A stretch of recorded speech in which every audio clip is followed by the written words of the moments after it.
Bonjour à tous, alors aujourd'hui je vais vous proposer une séance type quasiment sans matériel, donc une séance de rééducation, de renforcement, de réathlétisation du membre inférieur.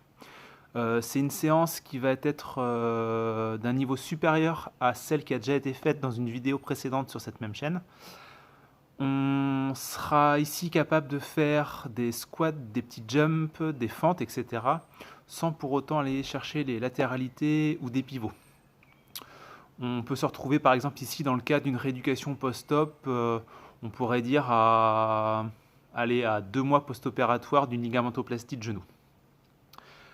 Au préalable de cette séance, vous aurez effectué un petit échauffement articulaire et musculaire par quelques montées de genoux sur place, par quelques talons-fesses sur place, quelques squats tranquillement, quelques pédalages, etc.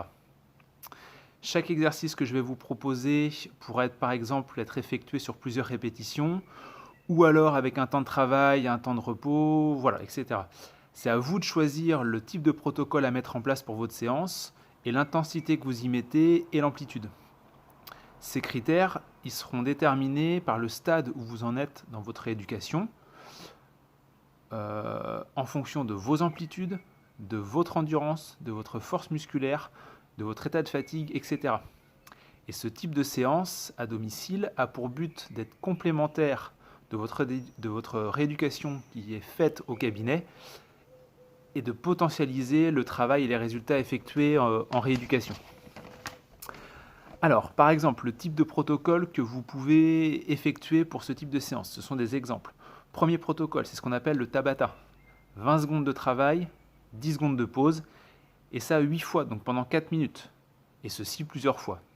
C'est vous, soit vous changez d'exercice à chaque série de travail, soit vous faites tout un Tabata, donc les 4 minutes sur le même exercice, et vous changez d'exercice toutes les 4 minutes. C'est vous qui voyez. Autre protocole possible, 3 minutes de travail par exemple, et 1 minute de pause. Et on change d'exercice toutes les 3 minutes. Autre protocole, 20 répétitions de chaque exercice par exemple, et on change toutes les 20 répétitions, on change d'exercice. Alors, je vais vous montrer 9 exercices.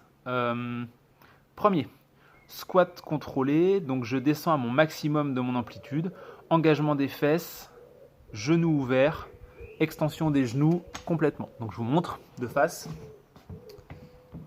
Je vais descendre en squat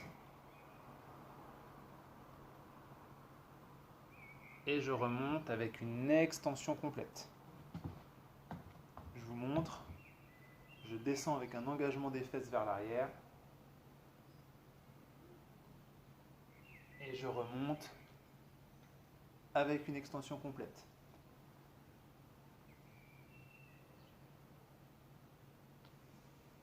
Donc engagement des fesses vers l'arrière, le dos le plus droit possible et j'essaie d'ouvrir relativement les genoux. Mes pieds, eux, sont par contre à 11h05, c'est pas la peine d'avoir les pieds en canard.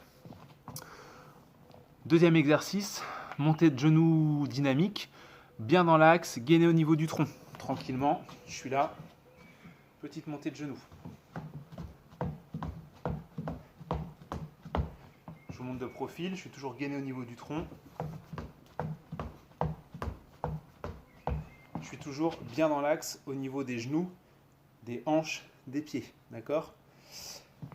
Troisième exercice, petit talon-fesse, également dynamique. Toujours pareil, bien dans l'axe. L'amplitude est contrôlée, c'est en fonction de ce que votre flexion de genou vous permet de faire. Et toujours gainer au niveau du tronc. Donc je suis là.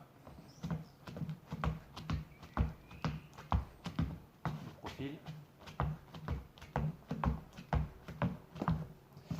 C'est bien mon genou qui se plie et mon talon vers l'arrière, comme ceci, et non pas ça. C'est vraiment le talon vers l'arrière, de manière à aller travailler les ischios derrière la cuisse. Quatrième exercice. Hop. Fente ou lunges, donc le tibia le plus vertical possible, genou au contact du sol si possible. Je remonte vers le haut et vers l'avant avec une extension du genou complète. Donc je vous montre. Je descends. Je monte. Je descends. Je monte. Je monte de face. Je suis bien dans l'axe. je monte. Je monte. D'accord? J'essaye, quand je descends, d'avoir mon tibia vertical, mon dos droit, pas complètement écrasé vers l'avant. Et quand je remonte dos droit vers le haut et vers l'avant pour chercher mon extension de genou. Si je peux rajouter 2-3 secondes en plus en extension de genou sur un pied pour travailler ma stabilité, ma proprio, c'est encore mieux. 5e exercice, petit saut, type corde à sauter. Si vous avez une corde à sauter, vous pouvez. Si vous n'en avez pas, vous imaginez, vous simulez sur place. Donc je suis là.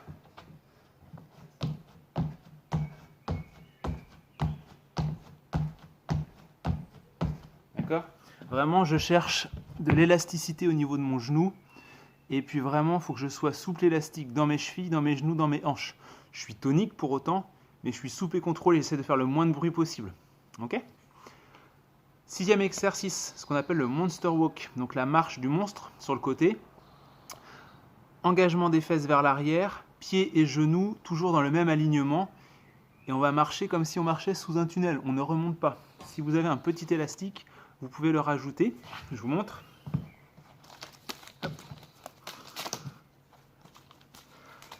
Je vais le mettre juste au-dessus des genoux là. Donc mes pieds, mes genoux toujours alignés. J'écarte un peu. Je vais engager les fesses vers l'arrière, mes genoux ouverts contre la tension de l'élastique, dos droit, et sans remonter.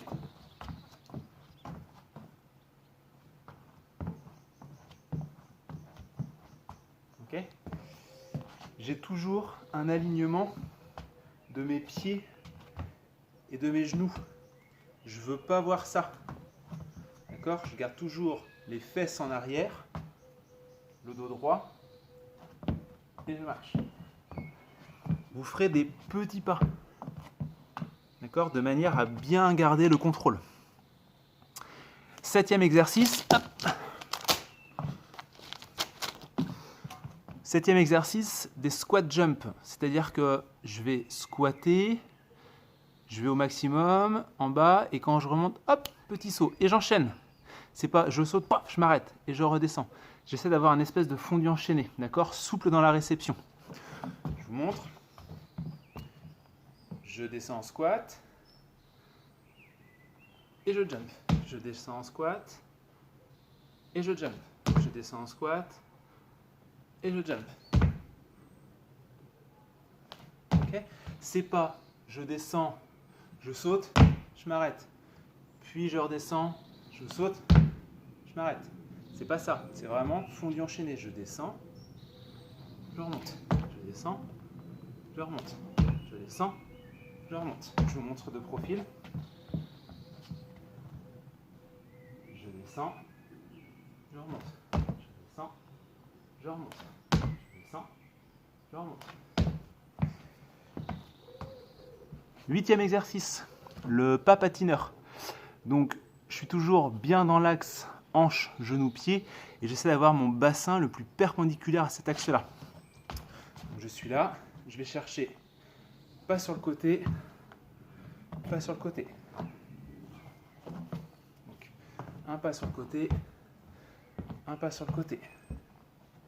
Et à chaque fois, je vais chercher à mettre mon genou au sol. Hop, je vous montre un peu mieux. Donc, je suis là. Donc, pas sur le côté. Pas sur le côté.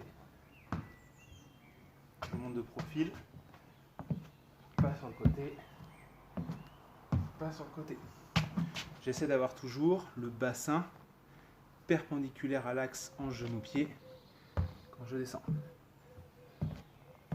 Ok ?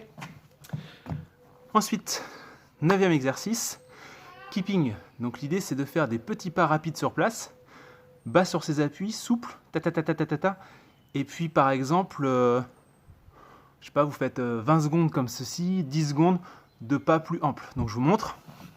Vous commencez tranquille, sur place, je trottine, et ensuite pendant 20 secondes, je me mets sur place, et petit pas rapide, hop, je reprends, tranquille. Je redescends sur mes appuis, rapide, hop, je remonte. Ok? C'est vraiment une alternance de pas légers, de petits trottinements légers, et tout d'un coup, sur place, très très rapide, toujours bien dans l'axe, hanche, genou, pied. Voilà. Donc là, vous avez quand même une gamme de 8-9 exercices qui vous permettent de travailler l'endurance, l'explosivité, la force musculaire, donc la tonicité, un peu de proprio associé. Donc vraiment, essayez de jouer un petit peu avec tout ça. Au stade où vous en êtes sur cette vidéo, ça vous permet d'avoir un bon complément des séances de rééducation dans le cadre d'une ligamentoplastie, d'une entorse du genou, d'un retour vers l'activité fonctionnelle et l'activité physique. Voilà, merci.